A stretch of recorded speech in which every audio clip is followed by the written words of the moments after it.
কি জানেন তিনটে জিনিস আল্লাহর কাছে শয়তান চেয়ে নিয়েছে। আল্লাহ এক নম্বর আপনি আমাকে হায়াত দেন, এক নম্বর হায়াত। দ্বিতীয় নম্বর আল্লাহ আপনি আমাকে ক্ষমতা দেন। কি ক্ষমতা? আপনি আমাকে এমন ক্ষমতা দেবেন যেন আমি মানুষের রক্তে রক্তে শিরায় শিরায় কি করতে পারি, ঘুরতে পারি। আর তৃতীয় নম্বর শয়তান আল্লাহ থেকে চেয়েছে আল্লাহ আমার পথে আমার রাস্তায় যারা থাকবে তাদের যেন রুজির অভাব না হয়। আল্লাহ বলে ঠিক আছে যা, তোকে তাই বানানো দিলাম, তিনটে তোকে দিলাম।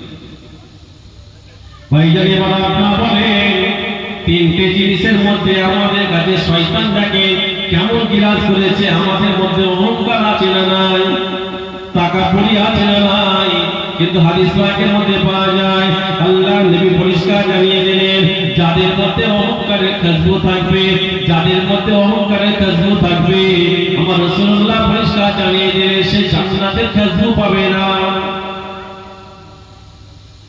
ও ভাইরা আজকে দেখে যারা পয়সাওয়ালা টাকা দিয়েছে আল্লাহ পাক এক শ্রেণীর, আল্লাহ পাক অনেক টাকা দিয়েছে, ধনী ব্যক্তি করেছে এক শ্রেণীর ধনী ব্যক্তিদের অহংকার আছে না নাই? সব ধনী ব্যক্তিদের কথা আমি বলছি না, ধনীদের মধ্যে ভালো মানুষও আছে আবার ধনীদের মধ্যে অহংকারী আছে না নাই? এই কথা বুঝতে পারছেন না? ধনীদের মধ্যে ভালো মানুষ পাওয়া যাবে আর ধনীদের মধ্যে অহংকার পাওয়া যাবে। যেমন আপনাদের ঘরে একটা কথা জিজ্ঞাসা করতে চাই, আপনারা আমাকে বলেন সোনা হারাম না হালাল? সোনা হারাম না হালাল? সবাই জোরে বলেন হারাম। আর রূপ হারাম না হালাল? রূপ হালাল, সোনা হারাম? সোনা হারাম মানে সবাই ঘুমের ঘুরে আছে। সোনা হারাম না হালাল?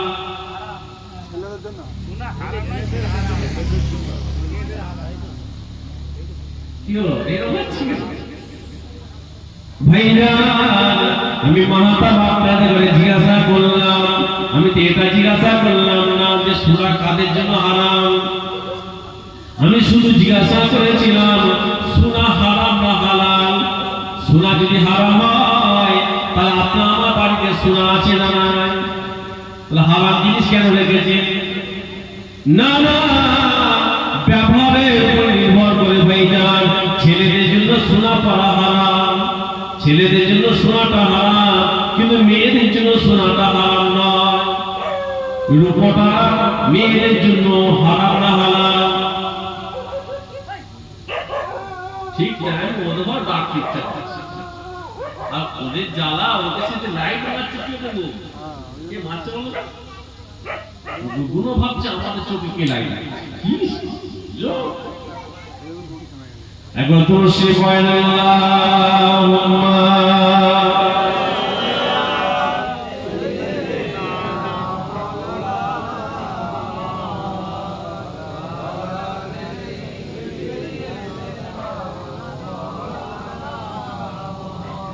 আমি জিজ্ঞাসা করলাম সোনা হারাম না হালাল?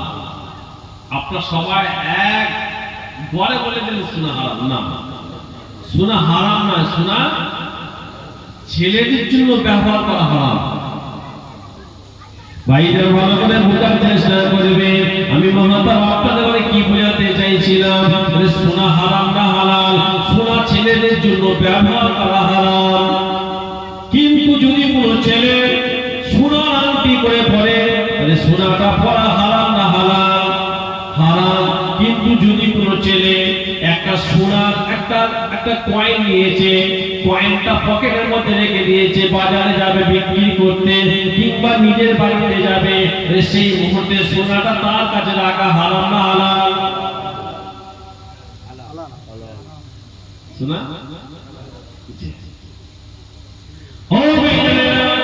আমি যেটা বুঝাতে চাইছি এবার বোঝার চেষ্টা করবেন। অথচ আপনি আপনি সোনার আংটি করে পড়তে পারবেন না। ছেলেদের জন্য সোনা পরা হারাম, কিন্তু মেয়েদের জন্য সোনা পরা হারাম নয়। মেয়েদের জন্য সোনা পরা হারাম নয়। ঠিক তথাপি রূপোর জিনিস ছেলেদের জন্য ব্যবহার করা হালাল। কি বললাম? হালাল। তবে হালাল তো হবে ভাইজান, চালানা বেশি যেন না হয়। যদি কোনো ব্যক্তি, যদি কোনো পুরুষ মানুষ রূপোর পরিমাণ চালানা বেশি করে ফেলে, তাহলে সেটা তার জন্য হারাম হয়ে যাবে। কিন্তু যদি কোনো মহিলা চালানার জায়গায় আটানা, যদি কোনো 100 গ্রাম যদি কোনো মহিলা সোনা কিংবা রূপো পরে, তার জন্য হারাম নয়, হারাম নয়। কিন্তু তাকে কিন্তু সোনার জাকাত দিতে লাগবে। কিন্তু যখন সে জাকাত দেবে না, রূপোটা যখন সে জাকাত দেবে না, সোনাটা যদি জাকাত যদি না দেয়, তার জন্য সোনাটা কাল কিয়ামতের ময়দানে একটা আযাবের বড় লক্ষণ হয়ে দাঁড়াবে। কথা ঠিক না বেটি? এইটা আমি আপনাদের করে বোঝাতে চাইছিলাম। আমাদের সমাজে ধনী ব্যক্তি আছে, আর ধনী ব্যক্তিদের মধ্যে ভালো আছে আবার খারাপ আছে। ও ভাইয়েরা, এক শ্রেণীর ধনী ব্যক্তি আছে, দেখবেন তাদের মধ্যে অহংকার, এত অহংকার, এত অহংকার। না না, কিসের অহংকার আপনি দেখাবেন? আপনি কোটি কোটি টাকার মালিক হতে পারেন, কিন্তু বিশ্বাস করে আমার আল্লাহ পাক আপনাকে ভালোবেসে আপনাকে অর্থটা দান করেছে, আপনার মনটা পরীক্ষা করার জন্য দান করেছে। আপনাকে আল্লাহ পাক অর্থ দিয়েছে, আপনাকে কিন্তু আল্লাহ পাক এই কারণে অর্থটা দিয়েছে পরীক্ষা করার জন্য। আপনি বড়লোক হওয়ার পরে আপনি ঠিক সময় মতো যদি জাকাতটা যদি আদায় যদি না করেন, অহংকার নিয়ে যদি ঘরেন, টাকা কড়ি নিয়ে যদি ঘরেন, আপনার অহংকারটা, আপনার অর্থটা আপনাকে জাহান্নামের রাস্তা দেখাবে। করা ঠিক না বেটি? ও ভাইয়েরা, হাদিস পাকের মধ্যে পাওয়া যায়, হযরত ওমর ফারুকের কথা মনে পড়ে যায়। কোন ওমরের কথা বলছি ভাইজান? যে ওমর রাসূলুল্লাহকে মারার জন্য তলোয়ার নিয়ে বেরিয়ে পড়েছিল। কিন্তু আমার রাসূলুল্লাহকে যখন তাকে নবী বলে মেনেছে, আমার রাসূলুল্লাহকে এত পরিমাণ মুহাব্বত করেছে, আল্লাহ নবী সাহাবা হুজুরদের মধ্যে একদিন বসে আছে, আলোচনা করছে। আলোচনা করতে করতে আমার নবী পাক বলেছিলেন, লা ইউমিনু আহাদুকুম হাত্তা আকুনা হাব্বা ইলাইহি মিন ওয়ালাদিহি ওয়া ওয়ালাদিহি ওয়ান নাসি আজমাইন। আমার সাহাবা শুনো, এখন তোমরা আমার সামনে বসে আছো। আল্লাহ নবী যখন এই কথা বললেন, ততক্ষণ পর্যন্ত কেউ পরিপূর্ণ ঈমানদার হতে পারবে না যতক্ষণ না সে তার নিজের জান মালের থেকে, নিজের জীবনের থেকে আমি রাসূলুল্লাহকে মুহাব্বত না করে। ওই জায়গায় হযরত আবু বকর সিদ্দিক বসেছিলেন, হযরত ওমর ছিলেন, হযরত উসমান, হযরত আলী, রাসূলুল্লাহ বড় বড় সাহাবা বসে আছে। হযরত ওমর দাঁড়িয়ে গেলেন, লাব্বাইকা ইয়া রাসূলুল্লাহ, ইয়া রাসূলুল্লাহ, ইয়া হাবিবাল্লাহ, আপনি যেই কথা বললেন আপনাকে সমস্ত কিছু থেকে মুহাব্বত করতে হবে। ইয়া রাসূলুল্লাহ, ইয়া হাবিবাল্লাহ, আমি আমার সমস্ত কিছু থেকে আপনাকে বেশি মুহাব্বত করি। আমার বাপ মা আপনার কদমে কুরবান, আমার ছেলে মেয়ে আপনার কদমে কুরবান, আমার সমস্ত সম্পত্তি আপনার কদমে কুরবান। কিন্তু ইয়া রাসূলুল্লাহ, ইয়া হাবিবাল্লাহ, কিন্তু আমি আমার জীবনের থেকে আপনাকে বেশি মুহাব্বত করি না। কি বললে? আমার সবকিছু আপনার কদমে কুরবান, হুজুর আমার জীবনের থেকে কিন্তু আপনাকে বেশি আমি ভালোবাসি। এই তো কি লেখা আছে? ওই যে জানাতে লেখা আছে, আই লাভ মুহাম্মদ সাল্লাল্লাহু আলাইহি ওয়াসাল্লাম। যে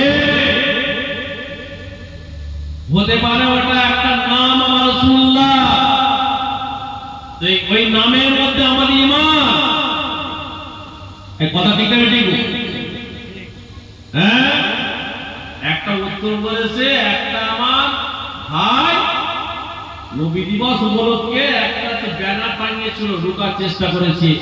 একটা ব্যানার ঢোকার কারণে কোটি কোটি ব্যানার হচ্ছে, যদি বলা যাবে না, যদি বলে তারা জানে না যারা রাসূলুল্লাহ দুশমন। আমার অনেক হিন্দু ভাইরা আছে, বড় বড় মনীষীরা আছে, আমার রাসূলুল্লাহকে তারা আদর্শ ভালোবাসে। আছে না? হ্যাঁ, কিন্তু এক শ্রেণী আছে, তারা আমার রাসূলুল্লাহর মান সম্মান মাকামকে তারা মনে করে কি করব পারবে কেন? আমার আল্লাহ পাক আমার নিজে আমার রাসূলুল্লাহ সম্মানকে বাড়িয়েছে, যদি বলা যাবে না। এখানে আমরা এখানে যারা বসে আছি বিশ্বাস করেন, এটা আমার বিশ্বাস। এখানে হয়তো আমরা ঠিক মতো সবাই নামাজ পড়ি না, আমরা হয়তো এখানে বসে আছি সবাই ঠিক মতো রোজা রাখি না, হয়তো শরিয়াত কিতাবে চলতে পারি না বটে, কিন্তু আমাদের প্রত্যেকের অন্তরে রাসূলুল্লাহর ভালোবাসা আছে না? আছে। কথা বলে কেউ কেড়ে নিতে পারবে?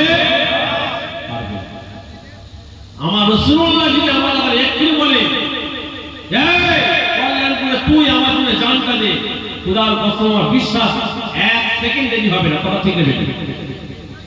হ্যাঁ, তাহলে আমরা বলেন আমরা রাসূলুল্লাহকে দেখেছি?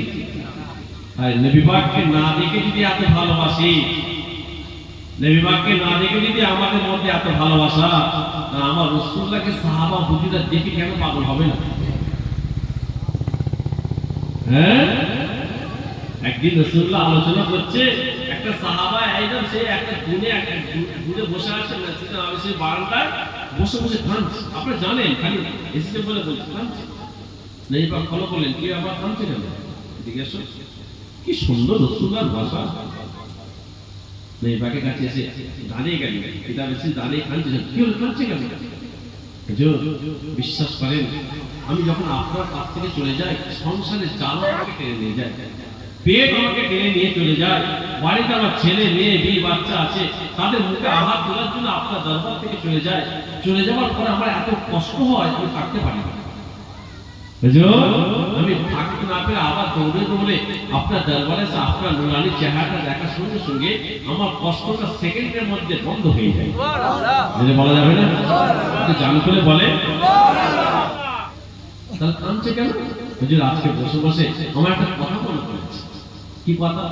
ইয়া রাসূলুল্লাহ, ইয়া হাবিবাল্লাহ, হুজুর আজকে আপনার দরবারে বসে বসে আজকে আমার একটা বড় কথা মনে পড়ে গিয়েছে। ইয়া রাসূলুল্লাহ, ইয়া হাবিবাল্লাহ, আপনাকে আমি এত মহব্বত করি, আপনাকে আমি এত ভালোবাসি। হুজুর দুনিয়ার জমিনে যখন আপনার কথা মনে হয়, সঙ্গে সঙ্গে দৌড়ে দৌড়ে আপনার কাছে এসে আপনার নুরানি চেহারাটা দেখার সঙ্গে সঙ্গে মনের কষ্টটা দূর হয়ে যায়। ইয়া রাসূলুল্লাহ, ইয়া হাবিবাল্লাহ, আজকে আমি বসে বসে কাঁদছি একটাই কারণে, আপনার আমি একজন নগণ্য গরীব সাহাবা। কালকে আমাদের ময়দানে, মাশার ময়দানে লক্ষ লক্ষ আপনার কোটি কোটি আপনার উম্মতিরা থাকবে।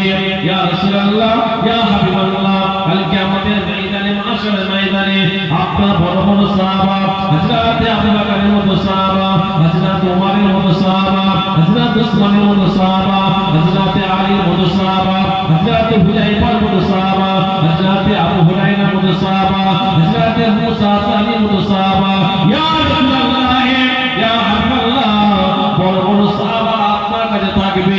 ইয়া রাসূলুল্লাহ, ইয়া হাবিবাল্লাহ, কালকে আমাদের ময়দানে, মাশার ময়দানে আপনার মুখ থেকে শুনেছি মাথার কাছে সূর্যটা নেমে আসবে, ঢিলগুলো টকবক টকবক টকবক করে পড়তে থাকবে, জমিনটা তামান্নায় লাল হয়ে যাবে। ইয়া রাসূলুল্লাহ, সব কষ্টকে আমি সহ্য করে নিতে পারবো, কিন্তু ইয়া রাসূলুল্লাহ, ইয়া হাবিবাল্লাহ, আজকে আপনার সামনে বসে বসে আমার কিয়ামতের কথা মনে পড়ে গিয়েছে। কাল কিয়ামতের ময়দানে, মাহশরের ময়দানে আপনার দিদা যদি না পায়, আমি কেমন করে সহ্য করবো? ইয়া রাসূলুল্লাহ, এই চিন্তা করতে করতে আমার চোখে পানি গড়িয়ে যায়।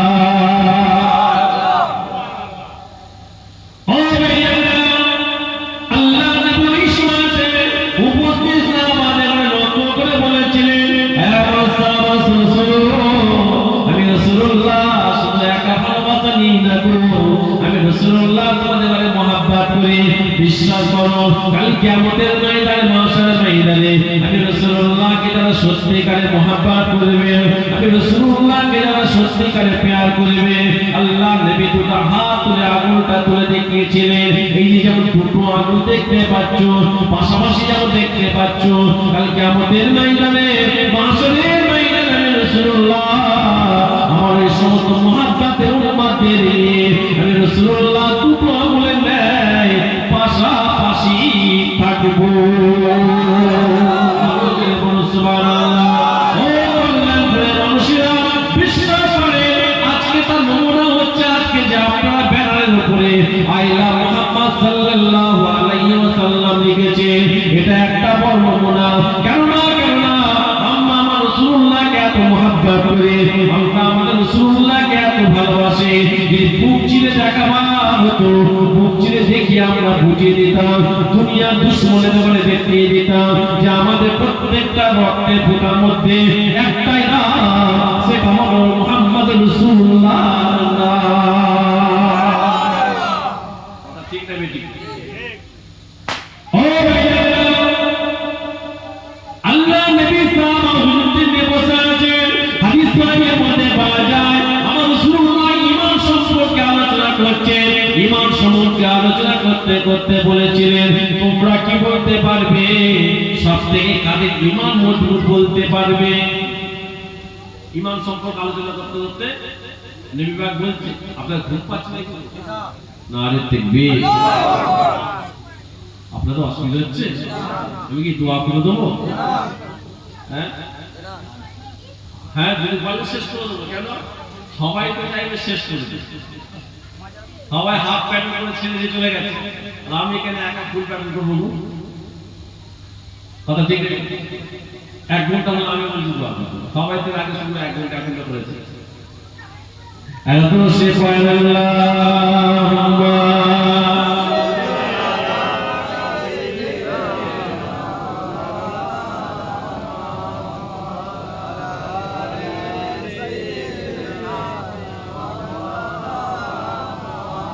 আমার ভাই যেটা বলছিলাম, আল্লাহ নবী সাহাবা সামনে বসে বসে বললেন, ঈমান নিয়ে জিজ্ঞাসা করছে যে বলো তো সবথেকে ঈমান কাদের মজবুত?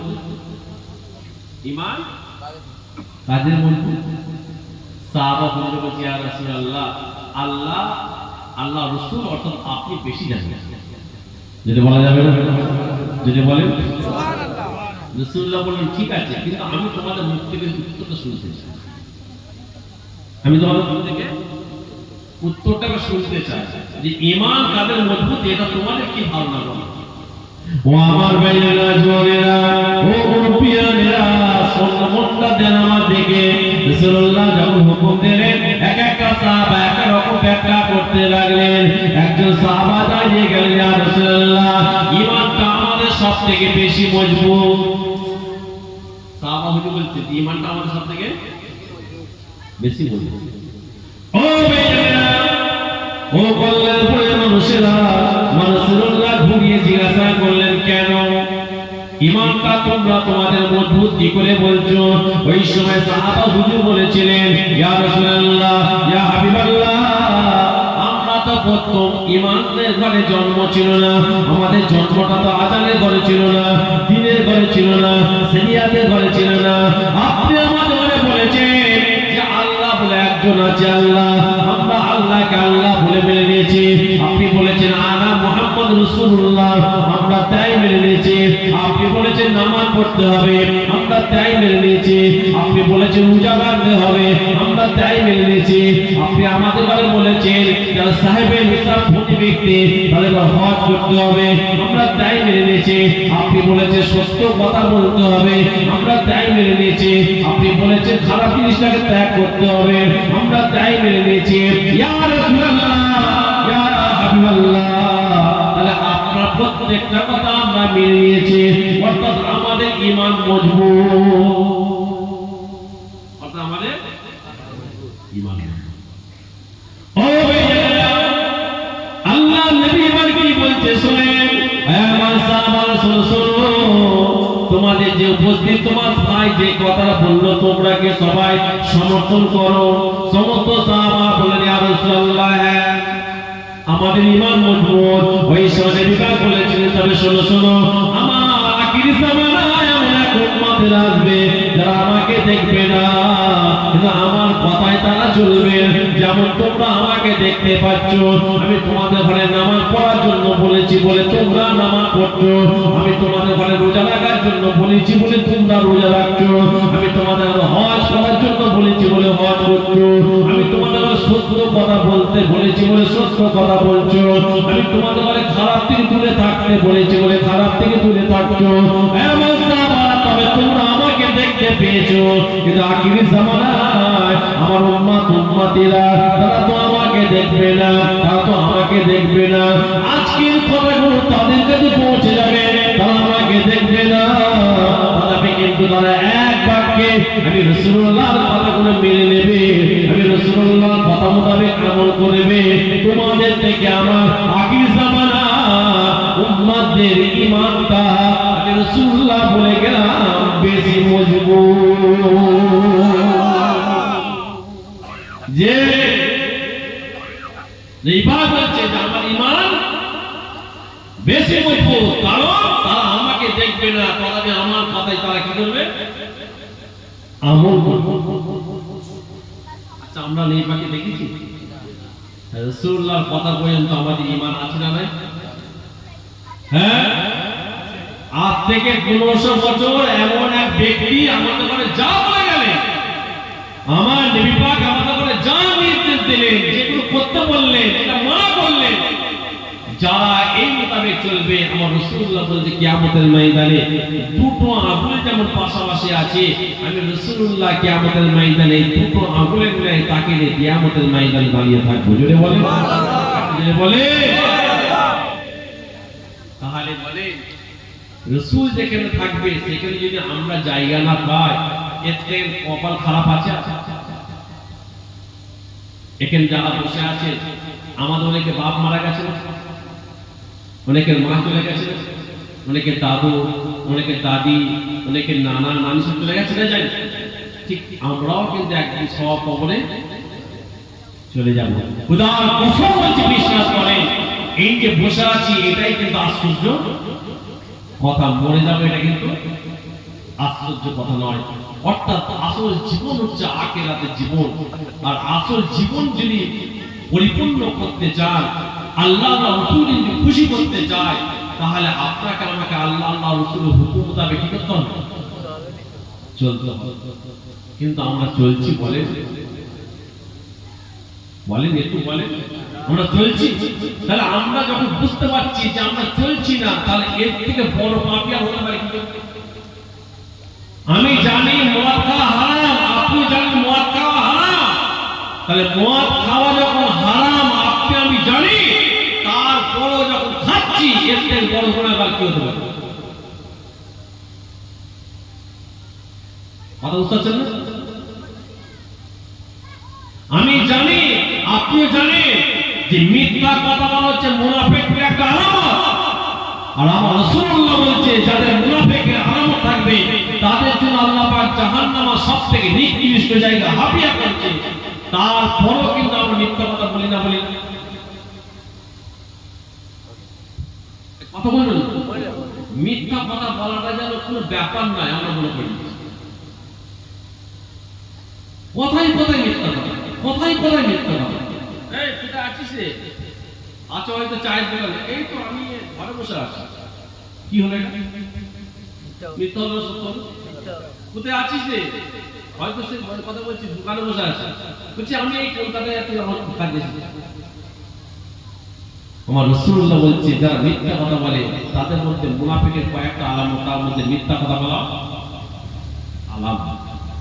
আমার ভাইদের যেটা বলেছিল ফিরে আসে, হয় ওমারের কথা বলতে যে কথা চলে আসলাম, হয় তোমার ফারুক একটি কাঠ গাছের কাঠ ঘুরিয়ে কাঁধে নিচ্ছে, নিজের কাঁধে নিচ্ছে, ওনার ছেলে এসে বলছে আপনি জান আপনি কাঁধে নিচ্ছেন কেন?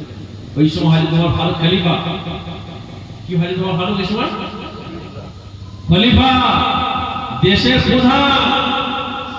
ছেলে বলছে আব্বাজান খবরদার, আপনি এইভাবে কাঁধে কাঠকে তুলবেন না, কেন অন্যান্য দেশের বড় বড় প্রতিনিধি আপনার জন্য অপেক্ষা করছে, আপনি তাদের সামনে যদি এরকম গাছের মানে কাঠগুলো কাঁধে নেন, তাহলে আপনাকে দেশের প্রধান বলে মানবে কি করে?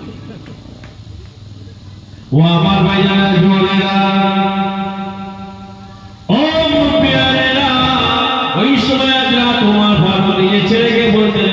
রে, শোনো শোনো শোনো শোনো, আজকে যখন আমার কাছে অন্যান্য দেশের প্রতিনিধিরা আসছিল, আসবে বলে ঠিক করেছে, আমার মধ্যে একটা অহংকার ঢেউ দিতে শুরু করেছে, আমার মধ্যে একটা অহংকার এসেছে। শয়তান আমাকে কুড়ে কুড়ে খাচ্ছিল, শয়তান আমাকে বারবার বলতে লেগেছে, তোমার তো বিশাল অবস্থা, কেননা আজকে আমি যখন ফজরের নামাজ পড়ে বেরিয়ে আসছিলাম, আমার রাসূলুল্লাহ সাহাবারা পিছনে আলোচনা করছিল যে আমাদের ওমর যাচ্ছে, আমাদের ওমরকে আল্লাহ পাক কি বড় মাকাম দিয়েছে, আমাদের ওমরকে আল্লাহ পাক এত সম্মান দিয়েছে। আমার রাসূলুল্লাহ তো বলেছে যে আমার পরে যদি আল্লাহ পাক কাউকে নবী করে পাঠাতো, ওমরকে পাঠাতো। ও ভাইরা, সাহাবা হুজুররা পিছনে আলোচনা করেছিল যে ওমর যে রাস্তা দিয়ে যায়, শয়তান সেই রাস্তা দিয়ে যাওয়া বন্ধ করে দেয়। আমার ছেলে শোনো শোনো, শয়তান আমার মধ্যে এমন প্রবেশ করেছে, আমার করে করে খাচ্ছে, আমার নফসের সঙ্গে আমাকে লড়াই করে শুরু করেছে। এই জন্য আমি কাঁধটা আমার পিঠে নিয়েছি, কেননা আমি যখন কাঁধগুলোকে কাঁধে নিয়ে যাব, দেশের বড় বড় অন্যান্য দেশের প্রতিনিধিরা আমাকে দেখতে পাবে, আমি ওমর ওই সময় নিজেকে ছোট মনে করবো। আমার রাসূলুল্লাহ পরিষ্কার জানিয়ে দিয়েছে, যখন কোনো ব্যক্তি নিজেকে ছোট মনে করে নেয়, আমার আল্লাহ পাক তার মাকামকে সব থেকে উচ্চ করে দেয়। কি বুঝলে? যে ওমর ফারুকের সাথে আমার রাসূলুল্লাহ বলেছিলেন, 10 জন সাহাবা সম্পর্কে আমার রাসূলুল্লাহ দুনিয়া জমিনে জান্নাতি জান্নাতি জান্নাতি বলেছিলেন। আপনারা বলেন সেই ওমর তাহলে নিজের নফসের সঙ্গে কেমন লড়াই করেছে? আর আজকাল বলেন, আমি মাহাতাবকে নিয়ে উদাহরণ দিচ্ছি, আজকাল আমি মাহাতাবকে মনে করি দামি গাড়ি করে বেড়াচ্ছি, আজকে আপনাদের খেদমতে আমি দামি গাড়ি নিয়ে এসেছি, একটা অহংকার আমার মধ্যে ঢেউ আসছে, কথা ঠিক না বেটি?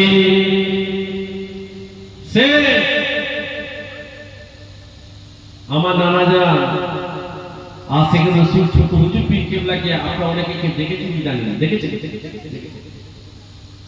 এখন তো আমার নানা জানের মাজারের সামনে সব দরবার করে ফেলেছে, তাই না? ওটা বিশাল ফাঁকা একটা জায়গা ছিল, শুধু একটা সামনে ঘাট ছিল, মুরব্বীরা দেখেছে, আমার মনে আছে, দেখতে তার বয়সটা কম হয় না, আমার মনে আছে। তো ওই পুরো খামারটায় আমার নানা যান মাঝে মাঝে কোমরে গামছা বেঁধে, শুনছেন? কোমরে গামছা বেঁধে ওই খামারটা ঝাড়ু মারতো, খামারটা, কথা বুঝতে পারছেন না? খামারটা ঝাড়ু মারতো যাতে মেহমান জন আসছে আসুক দেখুক। আর আজকাল মেহমান যদি আমাদের কাছে যায়, আগে থেকে দামি জামা পরে একদম সেন্টেন মেখে, কথা ঠিক নেবে? দাদা হুজুর কিবলা জীবনের মধ্যে দেখবে, দাদা হুজুর কিবলা ছাত্রদের ঘরে কখনো কখনো রান্না করে খাওয়াতেন, দিলে বলা যাবে না? সকলে ঝুলে বলে, হ্যাঁ, উনি নিজেকে বলতেন, নানা দাহরে বলতেন, এই তোমার দাহর যদি জিজ্ঞাসা করে কার ছেলে, তোমরা কি বলবে? কি বলবে? আব্বাজান আমরা বলবো আপনার নাম ধরে বলবো না, আমার নাম ধরে বলবে না, বলবে আমি বাবুর্চির ছেলে, ঝুলে বলা যাবে না? আরে ঝুলে বলে কার ছেলে? বাবুর্চির ছেলে। এখন কি হচ্ছে বলে, যে সাহেব হোক, আমাদের মধ্যে অহংকারটা সব থেকে বেশি বিরাজ করে নিয়েছে। আর অহংকার ভেতরে এত আসার কারণে আজকে আমাদের ভেতরটা করে করে খাবার কারণে আখিরাতটা নষ্ট হচ্ছে। হযরত মুসা নবী, আপনারা জানেন আল্লাহ পাক হযরত মুসা নবীর সঙ্গে জান্নাত যে দেবে, জান্নাত মুসা নবীর সঙ্গী কি হবে? কে হবে? কে? এটা কসাই। আল্লাহ শিক্ষা দিচ্ছে উম্মত হবে। আপনারা জানেন মুসা নবীকে আল্লাহ পাক বললেন, হে মুসা, আল্লাহ পাককে মুসা নবী বলছে, আল্লাহ আমার সঙ্গে জান্নাতে কে যাবে? আমার সঙ্গী কে হবে? আমার সঙ্গী কে হবে? আচ্ছা, আমার রাসূলুল্লাহর সঙ্গে জান্নাতের সঙ্গী কে হবে? বলেন কে নিয়ে যাবে রাসূলের সঙ্গে?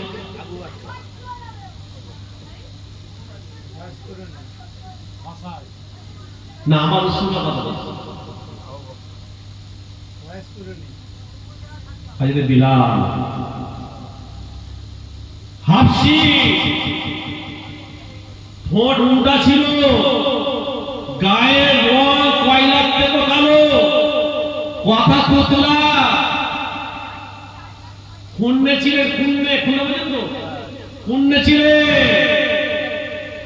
আল্লাহ নবীকে বলছে, হুজুর আমি আপনার থেকে আগে জান্নাতে যাব। আবেগে বলে ফেলেছিল, এই বলছে ঠিক আছে যাবে, তাই তুমি আমার তো আগে জান্নাতে যাবে। জোরে বলা যাবে, জোরে বলে, খুশিতে দৌড়াচ্ছে। কি হলো? বলছে আমি নবী পাকের তো আগে জান্নাতে যাব। আমার কি বিয়াদবি করেছিস? আমি বলছি কি করেছিস? নবীর থেকে আগে জান্নাতে বিয়াদবি হবে? আজ বিলাল বলে সত্যি তাই, ভুল করে ফেলেছি, আবার দৌড়েছে। আপনারা জানেন কবে বলছি, আবার দৌড়েছে। বুঝে ভুল হয়ে গেছে। কেন? বলছে না আমি আপনার আগে যাব। না না, তোমাকে আগে যেতে হবে, তোমাকে আগে যেতে হবে। আমার রাসূলুল্লাহ কত সুন্দর যোগ করতে, দেখেন মজা করতে, কেমন কথা আপনি যাবে জানো? আমি ওই যে বোরাকটায় বসবো, আর বোরাকের দড়িটা তুমি ধরে ধরে আগে আগে নিয়ে যাবে, অর্থাৎ জান্নাতের মধ্যে যখন তুমি প্রবেশ করবে আমার আগে তুমি জান্নাতে প্রবেশ করবে। জোরে বল। রাসূলুল্লাহর ব্যবহারে, আখলাকে, চরিত্রতে আজকে সারা পৃথিবীতে কালেমার ঝান্ডা উঠছে। জোরে বলুন সুবহানাল্লাহ। কিন্তু বড় দুঃখ কি জানেন? আমাদের ব্যবহারে দুটো মানুষ আমাদের কাছে সরে যাচ্ছে। আজকে আমাদের ব্যবহারে এমন আমরা ব্যবহার করছি এক একজনের সাথে, আশা তো দূরের কথা, দুটো মানুষ আমাদের কাছ থেকে আগে আরেক হচ্ছে, সরে যাচ্ছে, আলোচনা করছে। হুজুরের কাছে গেলাম, কি খারাপ, কি ব্যবহার, মুসাফাহা করতে চাইছে।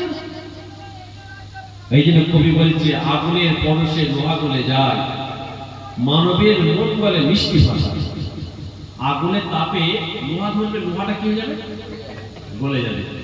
আর মানুষের মন গলাতে চান, কঠিন মানুষ, তার অন্তরটা নরম হয়ে যাবে আপনার ভাষা মাধ্যমে। আমার ভাইদের জন্য বলছিলাম, মুসা নবীকে আল্লাহ বলল যে তোমার সাথে একটা কসাই যাবে। মুসা নবী নাচ শিখতে পেরে কি বলি, আমার সাথে কসাই? আল্লাহ যখন হুকুম, আল্লাহ তারা সেই ব্যক্তিটাকে দেখতে চাই, যাও অমুক বাজারে যাবে, দেখবে গোশের দোকান আছে, ও তোমার সাথে যাবে। মুসা নবী চলে গেলেন, যে দেখছে কিনা সত্যিকার একটা গোশের দোকান, সারাদিন কাজ করছে, সব কিছু বুঝছে, এমন স্যার মুসা নবী তার কাছে চলে গেলেন। কি ব্যাপার? বললো না যে আমি নবী মুসা, পরিচয় দিল না আমি নবী মুসা, বলে আমি তোমার বাড়ি মেহমান হব, চলে চলে। হয়তো মুসা নবীর সাথে নিয়ে গেল। ও আমার ভাইয়েরা, জোরে দাঁড়ান, আমার ঘটনা শোনাবার আপনাদের উদ্দেশ্য নয়, আপনাদের আমি কি বুঝাতে চাইছি বোঝার চেষ্টা করবেন। হযরত মুসা নবী ওই কসাইটার সঙ্গে যেতে লাগলেন, বাড়িতে চলে গেলেন। বাড়িতে যাবার পরে হযরত মুসা নবীকে একটা ঘরের মধ্যে বসতে বললেন। ও ভাইয়েরা, ওই ব্যক্তিটা জানে না ইনি এই যুগের নবী মুসা, এটা কিন্তু জানতেন না। ওই ব্যক্তিটাকে বসিয়ে রাখলেন, অর্থাৎ হযরত মুসা নবীকে ঘরের মধ্যে বসিয়ে বললেন, আপনি একটু বসেন, আমার মা একটু পাশের ঘরে আছে, আমি আমার মায়ের কাছে যাব। ওই ব্যক্তিটা মায়ের কাছে চলে গেলেন। হযরত মুসা নবী লক্ষ্য করতে লাগলেন, একজন বয়োজ্যেষ্ঠ মহিলা, একটা বুড়ি মহিলা হযরত মুসা নবী লক্ষ্য করছে কিনা। ওই ব্যক্তিটা তাকে আস্তে আস্তে নিয়ে যে গোসল করালেন, গোসল করিয়ে মাথার চুলটা ভালো করে মুছতে লাগলেন। হুজুরের জীবন সিরাতের মধ্যে পাওয়া যায়। তারপরে ব্যক্তিটা তার মুখের কাছে গেল জিনিস খাওয়াতে লাগলেন, আস্তে আস্তে খাওয়াচ্ছে। খাওয়াবার পরে অনেক লম্বা চওড়া মুখটা মুছিয়ে দিলেন। মুখটা মুছিয়ে দিবে যখন চলে আসছে, ওই সময়তেই বুড়ি মহিলাটা অর্থাৎ ওই ব্যক্তিটাকে ডাকলেন। ডাকার পরে যেন কানে কানে কি একটা বিড়বিড় করে কথা বলছে। ও কিতাবের মধ্যে পাওয়া যায়, হযরত মুসা নবী ভালো করে লক্ষ্য করলেন, ওই ব্যক্তিটা আসার পরে মুসা নবীকে ভাত খেতে দেবে। হযরত মুসা নবী ওই সময় জিজ্ঞাসা করেছেন, ভাই একটা কথা আমাকে বলেন, মহিলাটাকে? ওই সময়তে বলতে লেগেছে, ওই বুড়ি মহিলাটা অন্য কেউ নয়, আমার জন্মদাতা, আমার আম্মা জান।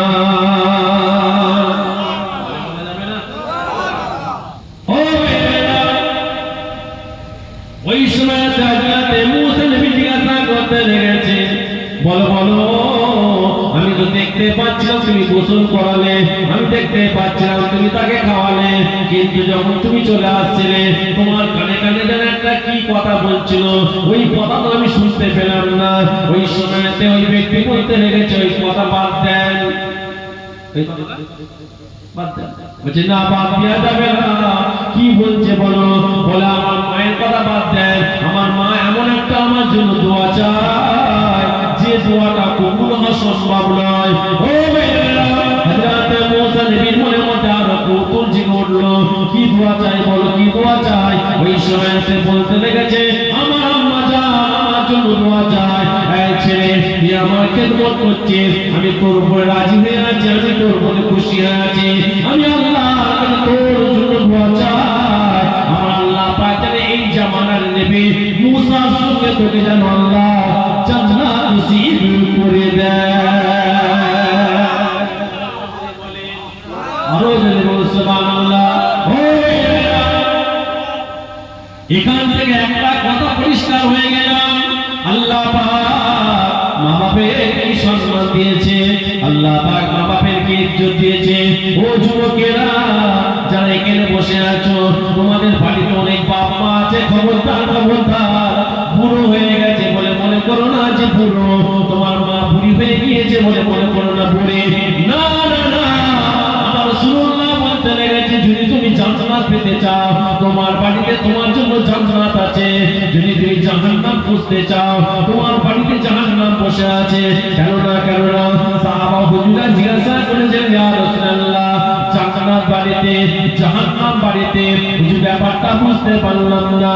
আল্লাহ নবী ইসলাম বলেছিলেন যদি কোনো ছেলে তার মায়ের মুখে হাসি ফোটায়, যদি কোনো ছেলে তার বাপের মুখে হাসি ফোটায়, যদি কোনো ছেলে তার মা বাপের মুখে হাসি ফুটিয়ে দেয়, আমার রাসূলুল্লাহ পরিষ্কার জানিয়ে দিলেন ওই ছেলেটা যেন জান্নাত কিনে নিয়েছে। আরো জোরে বলুন সুবহানাল্লাহ। যদি কোনো ছেলে তার মায়ের মনে দুঃখ দিয়ে দেয়, যদি কোনো ছেলে তার বাপের মনে দুঃখ দেয়, যদি কোনো ছেলে মা বাপের মনে দুঃখ দিয়ে দেয়, আল্লাহ নবী পরিষ্কার জানিয়ে দিলেন সে যেন জাহান্নাম কিনে নিয়েছে। ও ভাইয়েরা, ও যুবকেরা, খবরদার খবরদার, যাদের বাড়িতে বাপ আছে, যাদের বাড়িতে মা আছে, জোরহাত করে বলে যায়, আল্লাহ কোরআন পরিষ্কার জানিয়ে দিল ওয়ালা তাকুল্লাহুমা উফফিন ওয়ালা তানহারহুমা ওয়া কুল্লাহুমা কাওলান কারীমা। আপনি জীবন নামাজ পড়বেন, রোজা রাখবেন, হজ করবেন, যাকাত দেবেন, তাসবিহ করবেন, আপনি সমস্ত ইবাদতগুলো করবেন, কিন্তু আপনার মা যদি আপনার প্রতি নারাজ থাকে, আপনার বাপ যদি আপনার প্রতি নারাজ থাকে, আপনার সমস্ত আমলগুলো আল্লাহর কাছে কবুল হবে না। কিন্তু আপনার নামাজ নাই, আপনার ঠিক মতো রোজা নাই, আপনার ঠিক মতো দান নাই, কিন্তু ভাই